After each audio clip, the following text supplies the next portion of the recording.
Yes, indeed, ladies and gentlemen, welcome to the First Class, Second Place podcast. I'm your host, Jason Enrique, and we have another very special guest in the house tonight.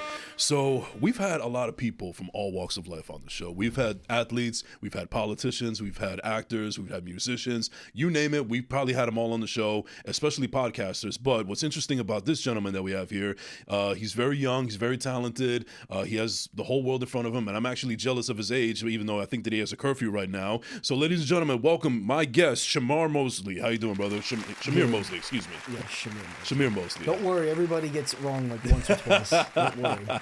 But you know what? I understand where you're coming from because a little bit of peeling the curtain back here.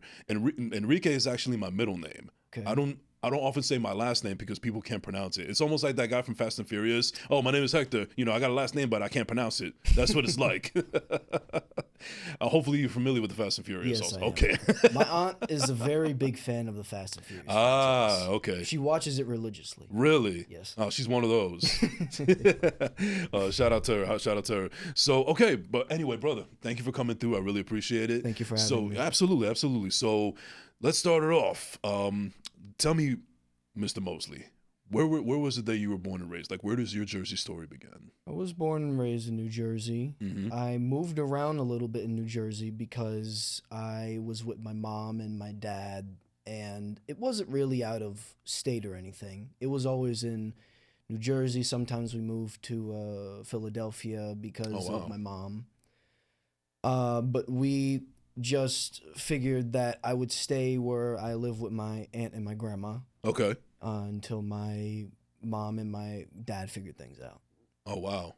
So it seems like there was a lot going on at a very early age. Yes, and I say that because it was very difficult at that time, especially when you're young. I can imagine.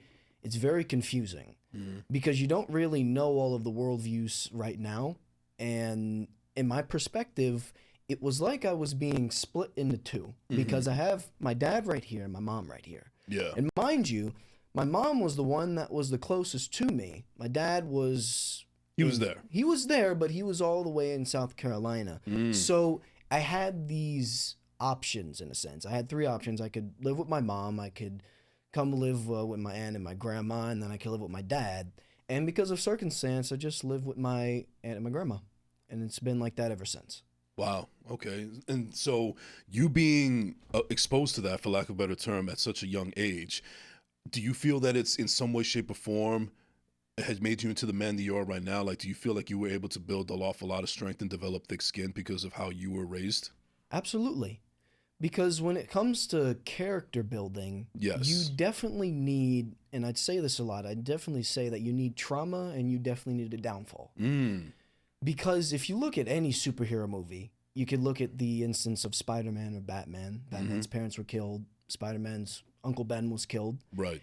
It comes down to the point where you will have those characters in your life that will leave unexpectedly. And I will say that it definitely built me. And as much as I don't like how it happened, because of how it happened, I was able to become more wise than 90% of the people that I talk to because they haven't been through that experience. Right. And I feel like that's a gift and that's also a curse. Yeah, and I kind of can see it, though, because you're very young, but you're a very well-spoken young man. And I feel like with everything that you've gone through and also knowing what you needed to do, it kind of, developed into a very respectable, well-spoken gentleman. Yeah. And at the same time, also, I'm kind of jealous of your beard as well, man, because I wish I could have grew that at your age. I bet you get that all the time. Yes, because we have people in my school that have just beard hair. You right look like here. you could be their teacher or something. It's crazy. Yeah, but you know what? I just call that good genes. Yes. Yeah. So you were just mentioning superheroes. Yes. So I'm kind of getting the sense that you were the type of person that even though you were going through the trials and tribulations, that was your escape. Yes. You using superheroes and comic books and, movies and all that kind of media based on superheroes because you felt like you were able to relate to them in some way, shape, or form. Yes. And that was your escape to the everyday trials and tribulations of your life at that time. Yes, and I can name a few, one of them being Spider-Man 3. Okay. That one I watched religiously, and even though everybody says that's the worst one in the franchise, It's the most watchable one out of the other two, in my opinion. I don't know why. It's just it's so bad it's good. And compared to the movies nowadays, Yeah. I would rate that an S tier film compared to the other ones. I didn't I didn't watch Deadpool, of course, because I was too young. But I definitely That still blows my mind. yes, Deadpool was it was just very out of nowhere. Right. And because it was out of nowhere, that's why it had such an influence. Because you're used to superheroes being PG-13 or PG. Correct. Deadpool took the bar high. And because of that, it made so much of an impact that it was the reason why we have the movies we have today. And I think Deadpool made a huge impact on that. They didn't even want to dare to do that because originally, I believe that because Sam Raimi directed the three Spider-Mans, yeah. He is a horror director. Yes. So because of that, I was expecting, he's a horror director, so he's going to have more of a horror background and try to make it a little bit more gruesome. But he made it the way he did, and because of that, those movies are iconic. Yes. But Spider-Man 3, The Dark Knight, those are all of them. And I would probably say, let me think, probably most of the X-Men as well. Okay. Now, here's also another interesting dynamic. So, I'm much older than you, not too much, but I definitely have some years on you.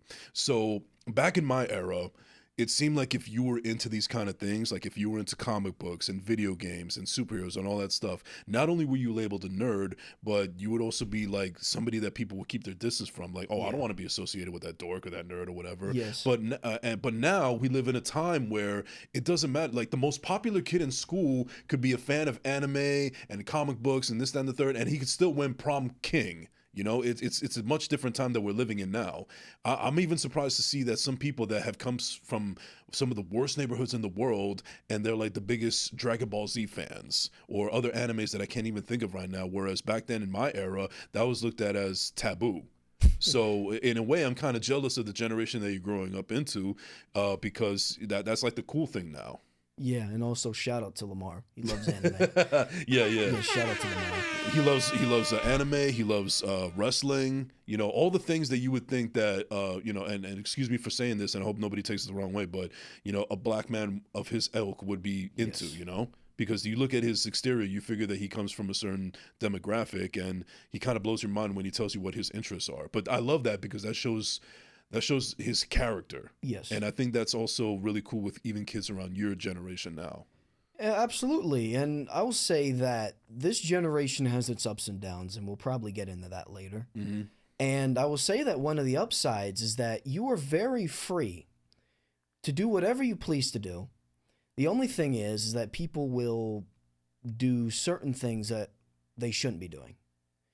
And I will say that, yes, you are right, that now if you like superheroes or anything of that nature, it was not as popular back then because it was just the uprising, like it was just starting. Right. Now it's all over the place, and I think a lot of people are quite tired of it, I'm going to be honest, because they just don't produce good movies like they did in the 2010s. I mean, look what's happening with Marvel right now, the quality has declined. Yes, and it's sad because they'll only do it for a cash grab, and vast majority of the directors that they have, it's not good at all. Right, and I got to tell you, like, it's almost like, because I didn't grow up in that era per se.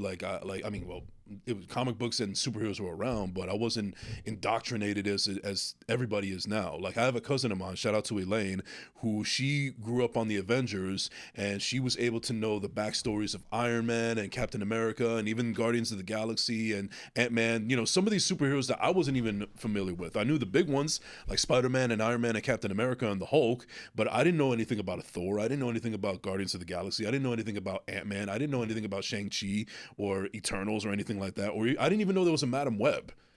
But, we don't talk about Madam Web. Right. but the point is that it just seems like there's just so much in the Marvel universe that not only do they not want to spread it out evenly, but they're kind of like jamming it down your throat. And that's why somebody like me, who is essentially not in that world all the way in, has a little bit of trepidation. Like, listen, I just saw the basic ones. I just got the meat and the potatoes. I don't need the vegetables. Yes. That's the way that I look at it. Yes. And I have to say that when it comes to these movies, they just have to get back in quantity.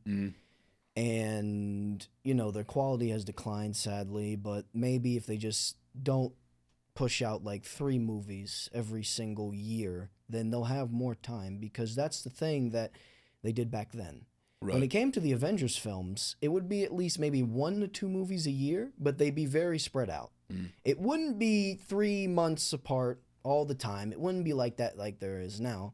But it would be more about building the characters and building the story, more or less introducing characters that have no plot in them whatsoever. Right. So going back to you, though, you know, we got into the superheroes and the animes and so on and so forth, and that's what you used as an outlet to get through whatever you were going through in your personal life. So I want to, and I usually ask this for everybody. So, did you know pretty early on what it is that you wanted to do with your life? Like, did you know pretty early on that you wanted to be in the arts, or did you have any other dreams and aspirations, and then afterwards the arts kind of found you? Well, first off, I didn't want to be a soccer player like someone I know, Gene Sebastian.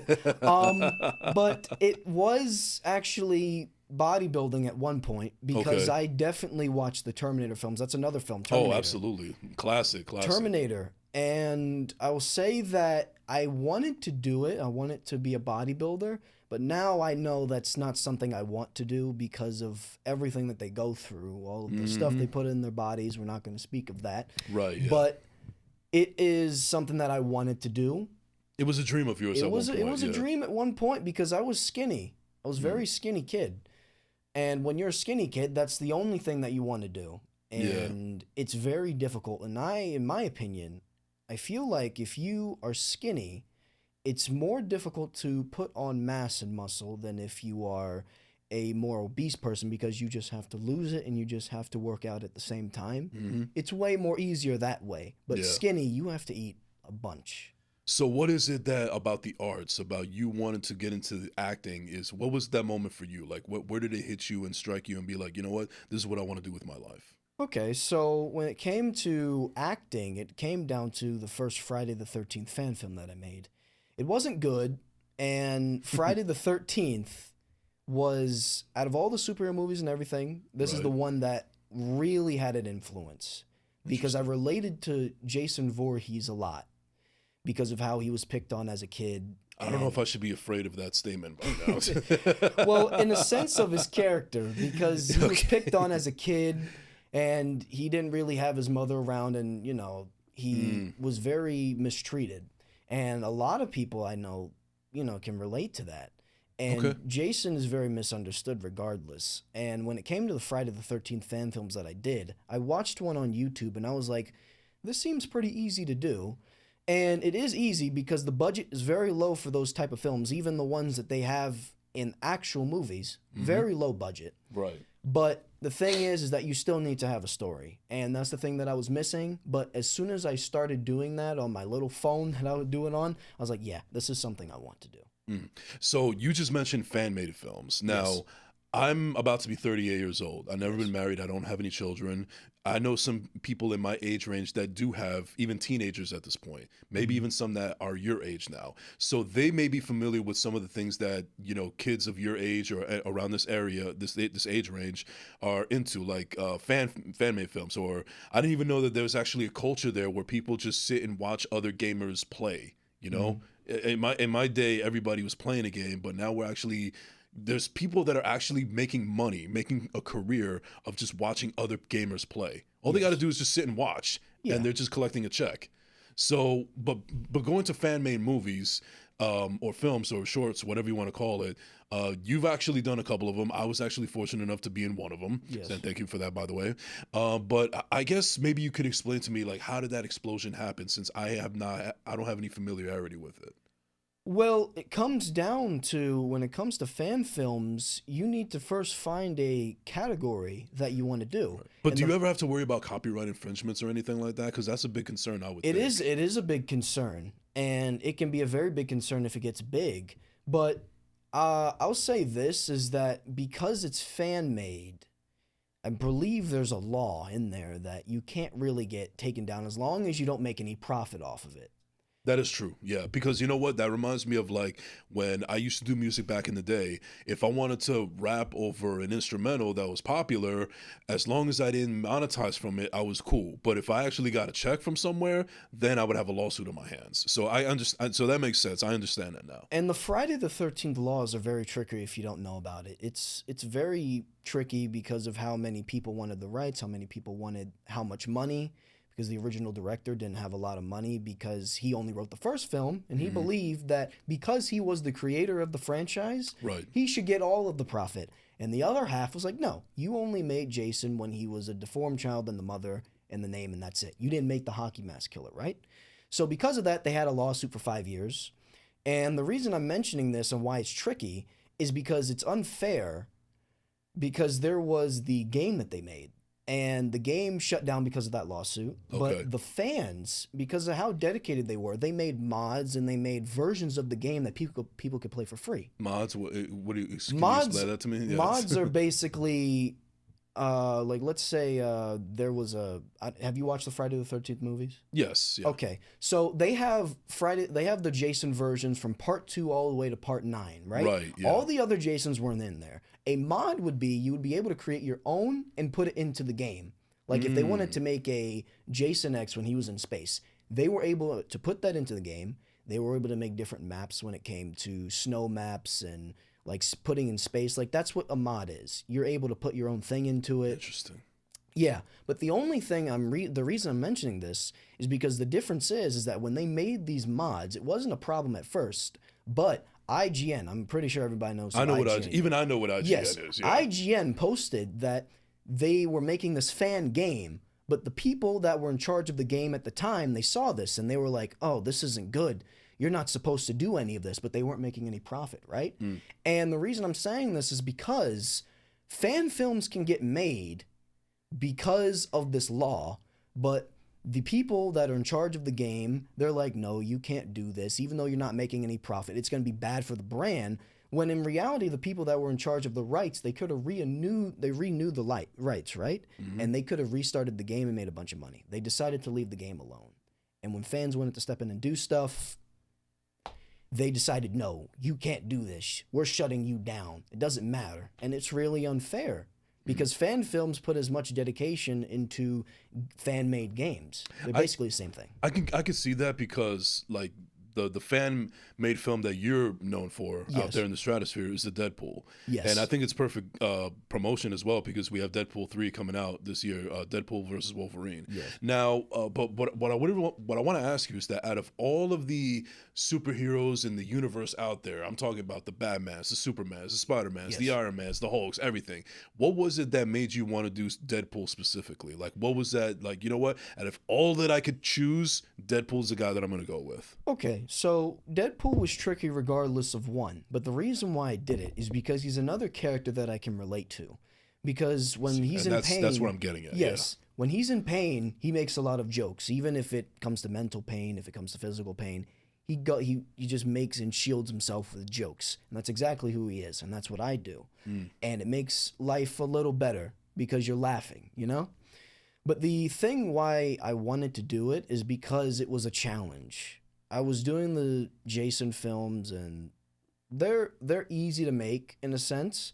Deadpool's a more complex character because not only do you have to be witty, but you have to be witty and be able to land the jokes as well. Because not everybody... You have to have the delivery. Yes. Yeah. Because I think that's what Ryan Reynolds exceeded at when it came to Deadpool. Absolutely. Because I think that he was kind of like how Robert Downey Jr. was perfect with his personality for Iron Man and Tony Stark. Yes. I think that Ryan Reynolds was born to play Deadpool. Yes, absolutely. There's only been 2 people I know, and that's Nolan North and Ryan Reynolds. Nolan North, he did the game version of Deadpool. Okay. And when I did Deadpool, I realized that the one thing people mess up when they do fan films of them is that they'll annoy the audiences with the jokes. And that's not what you're supposed to do. You notice that when Deadpool does jokes, he's annoying the character that he's interacting with in that scene. That's what makes it funny. You know what? I didn't think of that, but that's an excellent point because I know the Deadpool movies chapter and verse, and now that you mention that, yeah, it's usually at the other person's expense, especially like somebody like Cable. You know, some of the funniest lines that Ryan Reynolds as Deadpool said was going towards Cable, Yes. played by Josh Brolin. Yes, and that's where people need to exceed at, and that's where Ryan Reynolds exceeded at, because he didn't annoy the audience. Because there will be Deadpool cosplayers that will be so annoying because they don't know how to land the character properly. You're only supposed to annoy the people that you're focusing on, and because it's a movie, people will find it funny. Right. But if you do it to the audience, it's not going to be funny, it's going to be cringy, and it's going to be very, like, forced. Right. All right, well, I'm going to continue in a little bit, but I just want to take this time real quick to shout out the sponsors of the show really quick. First and foremost, I want to give a shout out to New York Posse here. Let's take a second to talk about our partners at New York Posse. New York Posse is a brand that strives to inspire and push creative culture forward. Check out all of their outstanding apparel at newyorkposse.com and follow them on social media. You could also purchase New York Posse apparel at Levitate in the American Dream Mall, as well as Palisades Mall, Butterfly in Yonkers, and many other locations throughout the tri-state area. And we also, can you pass me that painting right there, my good sir? And we also have here arts by Osei the Artist. You can find him on social media at Osei_the_artist. That is OSSAY_the artist. Check out all of his merch there. Check out all of his painting. He has amazing stuff. I highly recommend it. Thank you very much, Osei, for sponsoring this episode of First Class Second Place. All right, so you were just mentioning a little while ago that one of the relatabilities to Deadpool to you was because he's able to mask his pain through laughter and joking around. Yes. So, and you said that basically describes you in a nutshell. Yes. So, I guess I want to touch on that a little bit, because I know that just like everybody else, we've gone through our trials and tribulations, and we've had certain tragedies and everything. And I know that, unfortunately, that you have lost a parent as well. Yes. And I know that was also a very traumatic, really tough time in your life. Yes. And we don't want to, like, it's your family business. I don't want to get too much into it about what the details and so on and so forth. But what can you tell me about your headspace in that moment when you went through this horrible tragedy, and how were you able to overcome it with both your art and also your own self? Well, when it comes to overcoming it, it's very difficult, and I still haven't, because it was at a young age. And when it comes to how I was able to figure out how to maneuver life, when that happened, it took a while. Because once that happened, that wasn't the only thing that happened at the time. Also, when I went back to school, because it happened in the summer. So when I went back to school, pretty much everybody knew. I still don't know to this day how everybody found out. But they found out. People like to gossip, unfortunately. Yeah, and I would get, like, picked on for that as well. Jesus. And the thing is that beforehand, I was a very violent kid. And at that time, that was the reason why I went into peace, and why I'm just very, like, happens all the time. Don't worry about it. I'm very, I like to analyze the situation, see if there's really going to be any problems here, and then I'll walk away, or I'm going to have to engage, because I've learned that. But before, it would just be throwing hands all the time. And the thing is that when my mom passed, that's when I started to learn that philosophy, because it was it was very much that you can lose someone at any moment, and it is not your choice. And people do not understand that. People will take advantage, and they will say, oh, but they'll stay around for a while because they're my mom or their dad. You don't know that. They'll literally leave the next day. You don't know. And that's why I went into this philosophy. And because kids kept picking on me because of it, or saying different things, it put me more onto a test. And I feel like that was a big test for me. And because of that, because I overcame that, in that sense, I became more straight, level-headed because of it.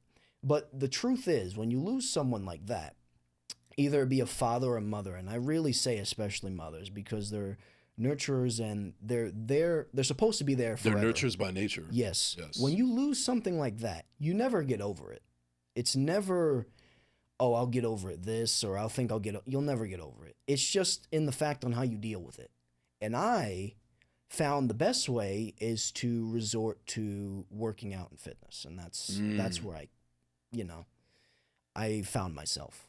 Wow. Well, first and foremost, like, my sincere apologies and my condolences to your family and so on and so forth. I'm really sorry that happened. Thank you. But I'm really impressed by you in the sense that you were able to take something of, that was a negative connotation about you, because, you said that you would pick violence at the drop of a hat, but you've learned how to contain yourself. And it takes a lot of growing up. It takes a lot of maturity. It takes a lot of self-reflection to be able to come to that. And I think the biggest fascination about you, to me, is you're still very young, bro. Like, you can't even drink yet. You can't. There's a lot of things that, like, but you have all this wisdom instilled in you, and you've done a lot of self-reflection that many people that even beyond my age can even dream of having. Yes. So, like, kudos to you. As a matter of fact, round of applause real quick, Mark, for Mr. Mosley here. So I think that's very inspiring. If anybody can do it, then if you can do it, anybody can. That's the way I look at it. Yes. So, but as far as like, so we actually got in touch with each other on the project Nights. Yes. Nights with a K. So, why don't you tell me a little bit more about how you got into that, and what was your experience personally for you going into it? Because you've been involved with that show a lot longer than I have. Yeah. You were involved for the entire 3 seasons. I just happened to, ride the coattails like towards the end of it. Okay. Well, first off, I wasn't there for the first season. That was a different actor. Correct. Yes, that was a different actor. And, kudos to him for playing the part first. And the story is that I'm going to shout out my friend Eddie, because if it wasn't for him, I would not have met Gene. And if it wasn't for Gene, I would not have met you, and I would not be on this podcast, right? So it's really a chain of events. Yeah. So we hooked on the fact that he was doing the Red Hood project at the time. And Eddie told me, he messaged me and said, this guy is doing a Red Hood project and he's going to text you. It never happened, right? And then Eddie comes along, and he came to my house occasionally, and he said, I'm going to bring him to your house. And I said, okay, sure. I met him, and, he was a pretty nice guy, and I thought he was presentable. He was very nice to my grandma. That's where I know when someone is really nice, because she's a proper woman, right? Yeah, of course. So when I met him, we hooked on Friday the 13th, and we started talking about Red Hood and all of this stuff. When it came to Nights, he said that he had a character for me that he wanted to play, and I just got off of doing my first episode of the Deadpool fan films. So I still had that joking vibe that I usually have, right? So he told me to come on set, do the part. I didn't know anything about the show. I didn't know how the other actor played him. I didn't know anything. Right. I just went off of how my instincts told me to. So he said, the scene is this, that, and that, right? He said action.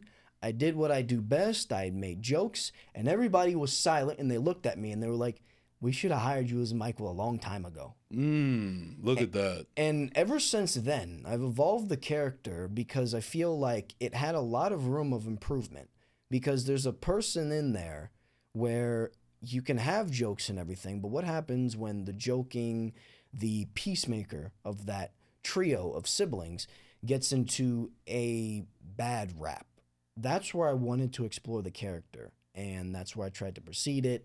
And unfortunately, I couldn't do too much because of how scheduling was and how scripts were made and everything. But I feel like Michael's character is still going to have some impact. I'm not going to say too much for spoilers, but he's still going to have a lot of room to evolve, and I hope to do that in the coming years. Nice. And but how do you feel like this character, Michael, has actually progressed your artistry? Because it wasn't a superhero character, and it wasn't a masked character. It was me having my... It was three-dimensional. Yes, it was three-dimensional, and it was me just being me and having to figure out this character I knew nothing about. And once you build a character like that, it becomes a part of you, and because of that, you know how to maneuver in certain things. So it affected me in a sense where I would think, like, would Michael do this? Would Michael do that? And it becomes a part of you with your characters. And, if you're an actor, then you know exactly what I mean when you get hooked onto your characters. Right. Hard part is leaving them, though. Yeah. Now, one of the things that I learned about being on set, and this is not just on the set of Nights, this is also other sets that I've been on before.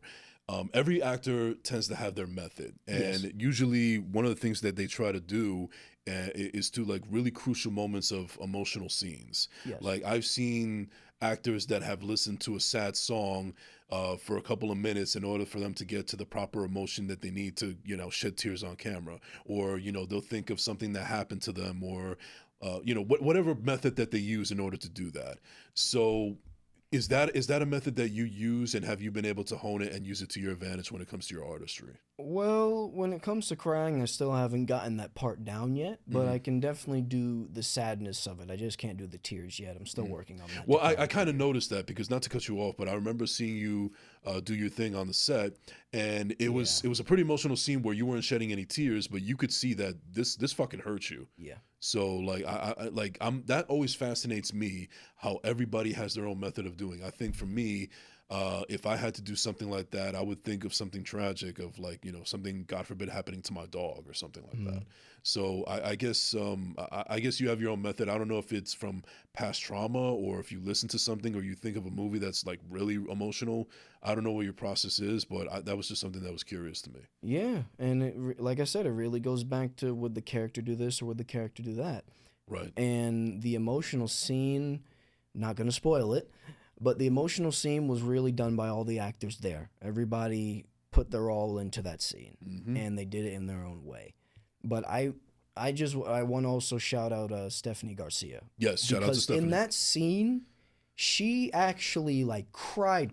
Oh yeah, yeah, and she And- told me her process also. Yeah, she told me what she does She in told order me to the get that. process, and I was like, I actually thought she was like really crying, and it was so fascinating to me. I haven't gotten to that point yet, but I still know how to deliver the emotion properly.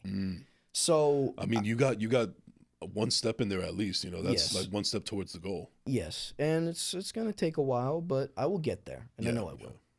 No. Well, that also goes to show how much you actually care about the craft. And one thing that I really appreciate ever since I started getting into this business is, yeah, you have some people in there that they're just doing it for clout. Like, I actually know somebody, and you may know them mutually, but I'm not going to share their name right now. No, I'm not going to throw them under the bus on my show.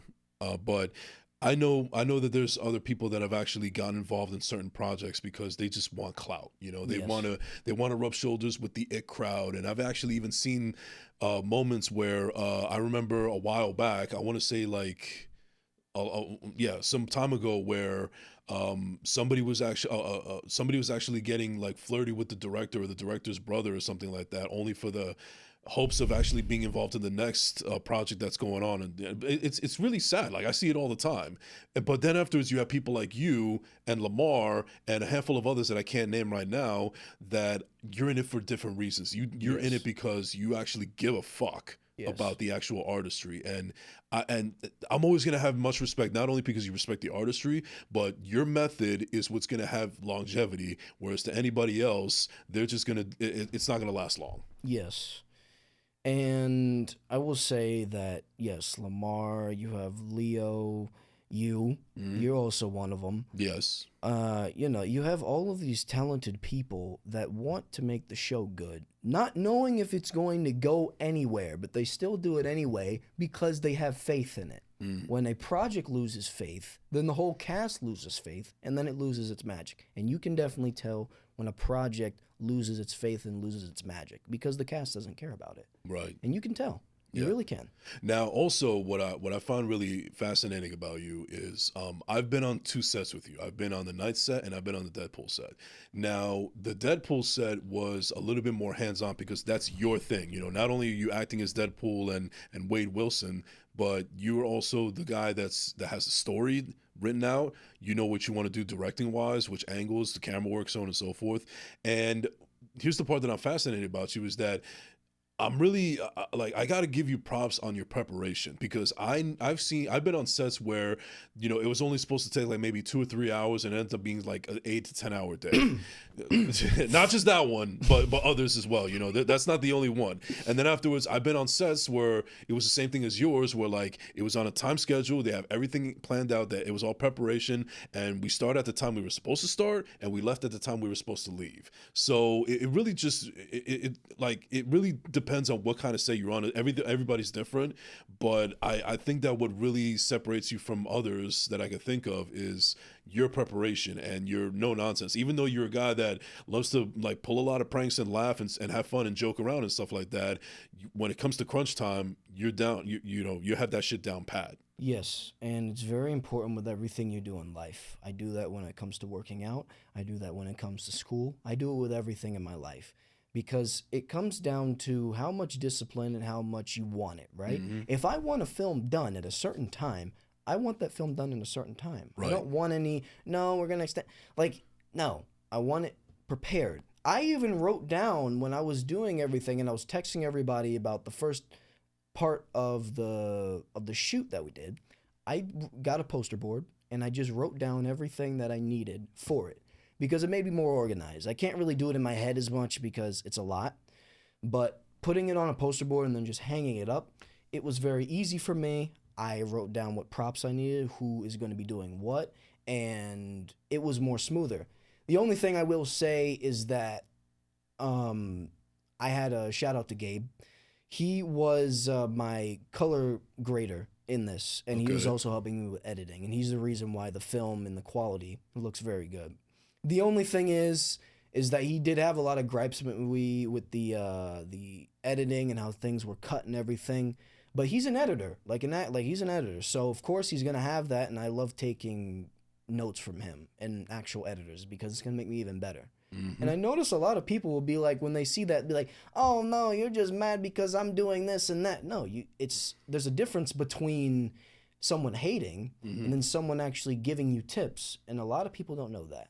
And I'm one of those people that will see when someone's hating on me and when someone's actually giving me tips on what to do. I love that, and I'll hear that because I know exactly where you're coming from because I've experienced it as well. It's a real thing. So yeah, absolutely. Now, as much as like we've talked about the trials and tribulations and the passions that we do and so on and so forth, we have to agree that what we do is fun. We enjoy it. You know, we wouldn't be doing it if we actually didn't have fun with it. But I think that also comes down to an expense. And what I mean by that is, I can't think of a time where I've been on set on this particular one specifically where I didn't sustain some kind of injury. I've had from bruises to paper cuts. So, I mean, what would you say is like the worst injury you've ever sustained? Because you do a lot of stunt work, not just with Deadpool and with Knights, but I'm pretty sure you have other projects where, because you're pretty athletic, you know, you're a fighter, you're a boxer. So I feel like physicality has to be a part of your artistry. So what would you say is like one of the toughest injuries or things that you've endured while, you know, being on a set? Okay, let me think, because it's really... It actually, like, I'm going to be honest with you, I have really never had any bad injuries on set because I know how to fall properly. Mm-hmm. When we had to do that, I know you know this scene, when we had to do that hill fight and I had to get thrown down the hill. Yes, I was there. I know how to roll down properly. And I'll say this now, I think probably the worst injury I've had is maybe I like hurt my back a little bit, but because I'm used to that type of conditioning, it's like, you know, I don't really get hurt too much. It's par for the course, yeah. Yeah, and when I have like layers on and everything, it's even better. So honestly, I don't have too many injuries on set because I know how to do certain things. So, what would you say is the worst thing you saw on set? Anything that you've ever been a part of. Wow. You don't have to throw anybody under the bus. Just something that you saw with your own two eyes, like, holy shit, that does not look fun. Let me think. Actually, I'll probably say, you know what? I'm gonna go back to the injury, the headbutt. That was the injury. Yes. Oh, yes. The headbutt. That was the injury. I completely forgot about it. Well, yeah. As hard a hit that was, I'm surprised. I'm not surprised you forgot about it. I'm going to tell a little story about that because it was so bad. The floor is yours. Please share. This story, and I'm sure that they'll be fine with this story as well. Okay. I know Lamar's going to be laughing at this. Yes. I can just imagine him just laughing like Blade right now. Like, yo, Shem, I can't believe you still did that.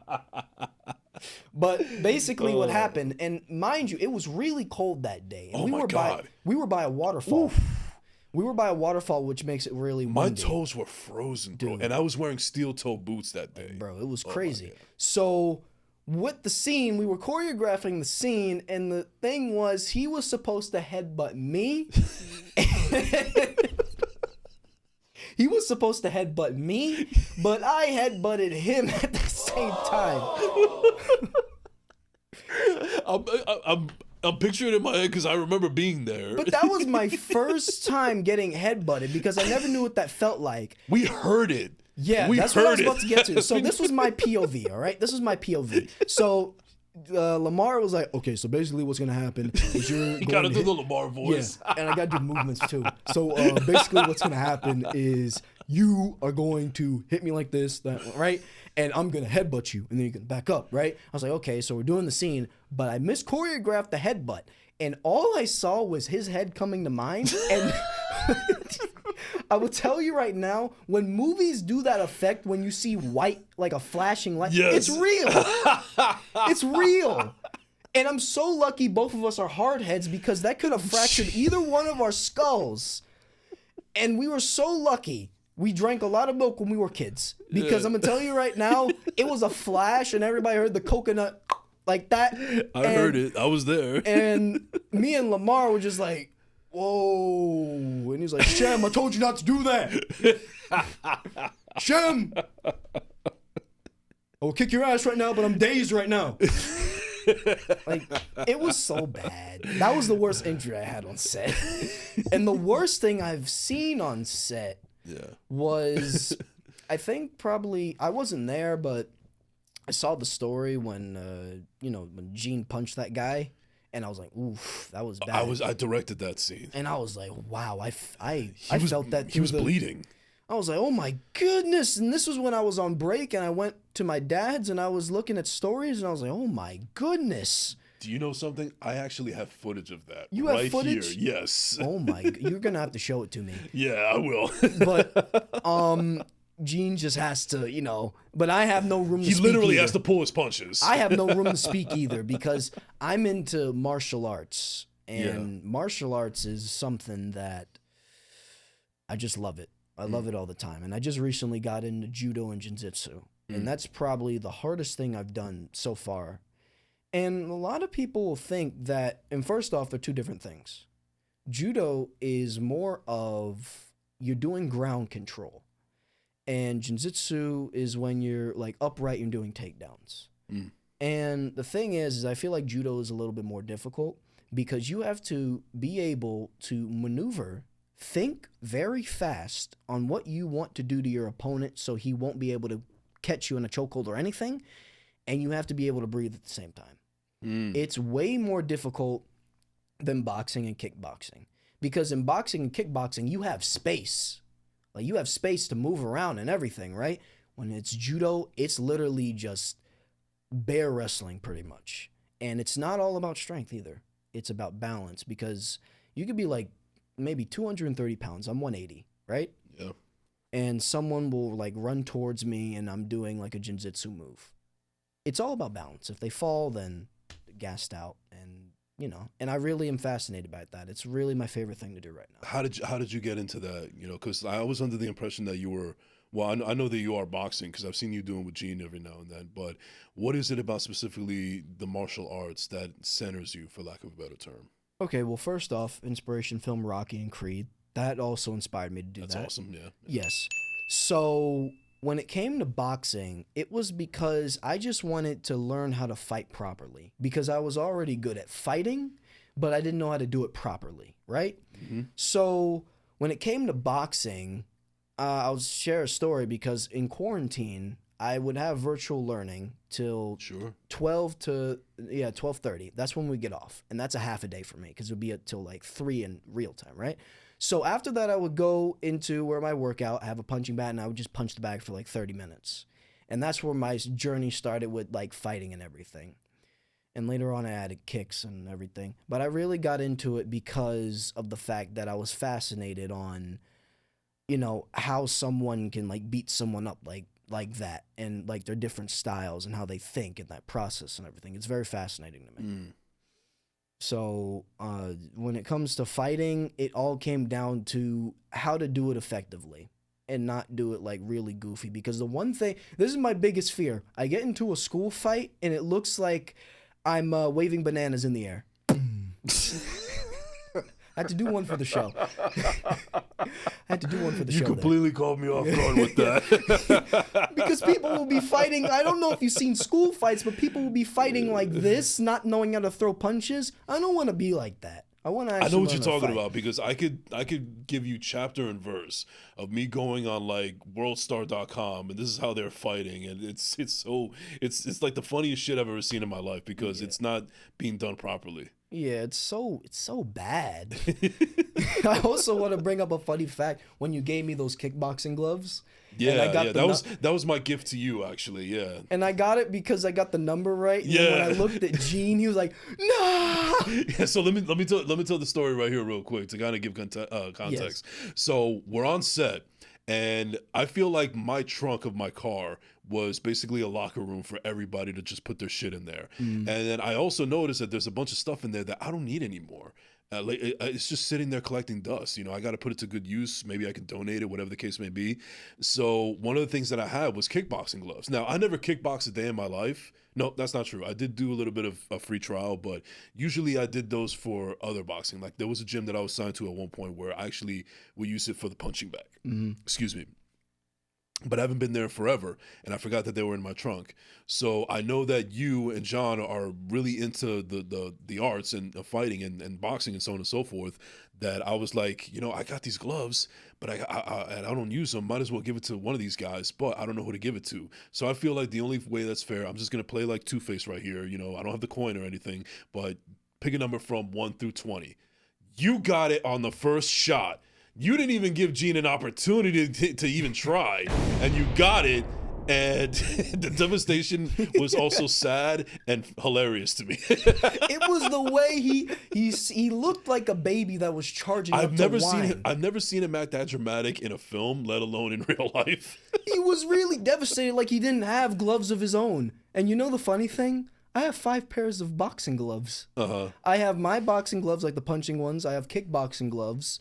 I have MMA gloves, 2 pairs of those, and now I have those. So if anybody wants to spar at my house, I'm the guy to go to. Are you using those gloves that I gave it to good use? Yes, I am. Those Awesome. are actually my main gloves to use because they're very good material. Good, because they weren't cheap. They didn't look cheap either. No, they were weren't. made out of a really good material. Yeah, yeah. And they're tight around my wrist too, which is really good. Well, you got banana hands, bro. I mean, look at you, and you're.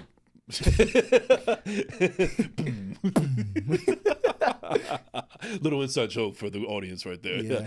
All right, so but I want to get back to a little bit of fighting for a little bit because Okay. you were just saying something that kind of like piqued my interest. Okay. So I'm glad that you've been able to center yourself in making sure that you don't use violence as an answer. But there was a point in your life where you just solved everything with your fists. Yes. So during that time when you just resorted to automatic violence, what was what was it that what were some of your triggers? Like what were some of your triggers, and when was there a moment where it actually, you know, was worse than you actually, like for instance, like you it was a moment where it was not your finest hour and you actually ended up paying the consequences for it.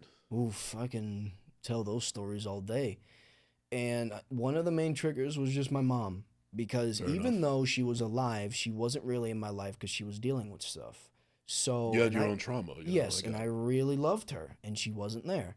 So because of that, that was one of my main triggers. You know, just the classic kid stuff, like the bullying, saying like you're skinny, your hair looks bad, all this type of stuff. I definitely got clowned a lot because, and I really do not like my school for making me wear these uniforms, but it would be the button-up shirts, I see. white button-up shirts, knowing that kids go to gym going to sweat, right? So, and I was one of those kids that had like the yellow armpits. I know what you're talking about because Yes. I went through that as well. And when I would be in the locker room, that's all they would say to me. Even if I put on deodorant, it doesn't happen anymore now. But that was one of the things. That's hormones, you know. You grow out of that eventually. Yeah, and one time, let me see. So there was this one time where I was like just really aggressive with this guy, and it was not my finest hour, like you said. And the thing is, I don't not really have any nails, but I scratched him across the face. Jesus. And the thing is, it really looked like Freddy Krueger, like actually slashed his face, like Wow. 3 slashes. And because of that, I had to pay the price for that big time. But the only thing is that if I did that now, definitely suspension. But middle school is more lenient because you're still kids, so you would just get like a detention. But if you did something really bad, you would get a suspension. But I never but got that to still the point. doesn't make it any less It justifiable. doesn't. No, it doesn't. And I regret that all the time because I was just an absolute, like I would say, savage because I would do that to people, and it wasn't. I had to. Oh I my had to. goodness. I was an absolute savage. There you go. Savage. Yeah, that's pretty good. Yes. So because of that, I really knew that I just had to stop that. And now that I know that I have that in me, it's just there as a charge. And because now I know how to do fighting and everything, it's just there. So if I ever need to use it, come to a bad time when someone's like really pushing me or anything, which doesn't really happen too much because, you know, I'm an intimidating guy to some standards. Mm-hmm. It doesn't really happen, but if it does happen, unfortunate for them. To anybody out there that's listening and watching this right now, and they could understand where you were coming from, but they haven't have it all figured out, or they don't know, they're stuck in their ways, they resort to violence, or they don't know the answer, or they're trying to figure out what to do, or they feel lost. What would you say to those people that are listening and watching right now? If you have violence as a person, the one thing that you have to do that I did not do is you have to resort that energy into something else, because rage is very powerful when put to good use. I have a story right now. Mm-hmm. There was a story at the time where I was trying to be Gene's personal trainer, and he was yes, because training, yeah. But at that point, he was always making excuses and everything. So there was this one time he wanted to train. It was raining, and he still wanted to train. And I said, "What time do you want to do this?" And he was like 8 in the morning, 7 in the morning, right? So because of that, I was like, fine. And I like to be on time or earlier because I don't want to waste anybody's time. Yes, I've noticed that about you. Yes. And because of that, I got up earlier than 7. And he texts me in classic Gene fashion saying, "Oh, I don't want to do it. I feel sick and all this yada, yada, yada." And I'm like, you're not going to get stronger if you don't train. And especially because it was raining, right? So, and it wasn't raining hard. It was like drizzling. And I was like really upset at that moment because I was like, this guy made me wake up at a time I didn't want to wake up, but I did it because I wanted to make him a better version of himself, right? So because of that, I was like, what can I do with this? I can either go back to sleep and just forget about it, be a boring Sunday, or I can do it to something else. And in that day, that was the first day I did 500 push-ups. Wow. Because of the fact of that rage. So my advice to people out there that have rage and violence, resort it into something useful. Resort it into your work. Because when you're rage, you can think about rage and why you're angry at people and why you're angry at the subject. And it will make you motivated. Anger drives motivation, and it's vice versa, because they go so well together. If you're motivated and you're angry, nothing is going to stop you. So that's what I say. You need to be putting that charge into something useful. Love it, man. Round of applause again, Marv. That was amazing. I appreciate your words. Well, listen, we're about to close out this episode soon, man. But before we do, I just want to say that thank you for taking the time to watch the show and being a fan of it and supporting it and wanting to come on. This actually went a hell of a lot better than I thought it would be. I want to say that you're a very insightful person. You're very well spoken. I think you have a lot going for you, and just don't fucking give up, man. Don't fucking give up. Keep shooting for the moon. And even if you miss, you're still going to be amongst those stars. Absolutely. So before we close out, the one final question that I have for you, because I'm started getting into this a little bit of a manifestation process of life in general and so on and so forth. So obviously you're an actor. One of the reasons you're here, you have dreams and aspirations. Put yourself in a universe where you have the biggest opportunity of your life and your career and your artistry. Which is the one director that you would love to work with more than anybody else in the world? Oof, that's a tough one. I can name a few. But I feel like... I'll give you top 3. To make it easy, I'll give you top 3. Top 3? Yes. One is going to be Sam Raimi. Mm-hmm. The other one's going to be Christopher Nolan. Yes. And I would say that the last one is going to be Sylvester Stallone. Interesting. That is my top one because he's the reason why I have all these inspirations. He's such a good director. Yeah, and you know what's funny is that there's a show that I watch on YouTube. I won't say the name because I don't want to get flagged, but they have a segment in there called Rapid Fire Questions, and they they asked each celebrity on these episodes if there was anybody you could work out with, dead or alive, who would it be? People usually say The Rock or Arnold Schwarzenegger or LeBron James, this, that, and the third. Nobody has said this. We're still waiting for it, but if I was on that, I would say Sylvester Stallone, because looking at him in his mid to late 70s and he's still killing it, and he looks great the way he does, that's fucking inspirational right there, bro. Yeah. So I'm in lockstep with you as far as that's concerned. It was because of him where I landed a lot of I did an audition, and they said to do a movie scene, and because of that I did the scene from, I think it was Rocky 6, like, it's not about how hard you hit, that speech. You know what? I'm glad you said that, because I actually have that speech. I have a poster of it in my bedroom. Wow. And I have it right next to the door leading outside to the living room to the house. And I look at that every day pretty much to get me through the day and remember to keep that same mentality and tackle whatever may come my way. So that's what I use as motivation. It's in my bedroom. I look at it every single day. And that's part of my process. Yes. Yeah. Well, Shem, thank you so much for coming through, man. I really appreciate it. No problem. Is there anybody you want to give a shout out to before we close out? Once again, Eddie, I want to give a shout out to my dad. I want to give a shout out to my brother, my sister. I want to give a shout out to my grandma, my aunt, my friend Ki-Young. I want to give a shout out to Gene Sebastian. Yeah. I want to give a shout out to my friend Michael. And I want to give a shout out to my girlfriend, Itiana. And yeah, awesome, man. And where could they find you on social media? Because unfortunately, it's a brand new account, I'm assuming, because you were just like me. You and me are simpatico that in 2024 we both got hacked. Yeah. Yeah. So, but you have a new page now. So where can people find you now on social media? It's Wolverine Pool. You search up Wolverine Pool, you'll find it. Wow, what a great promotional tool, you know? Like, as soon as the movie comes out, they're also going to come across your page as well. That's brilliant marketing right there, ladies and gentlemen.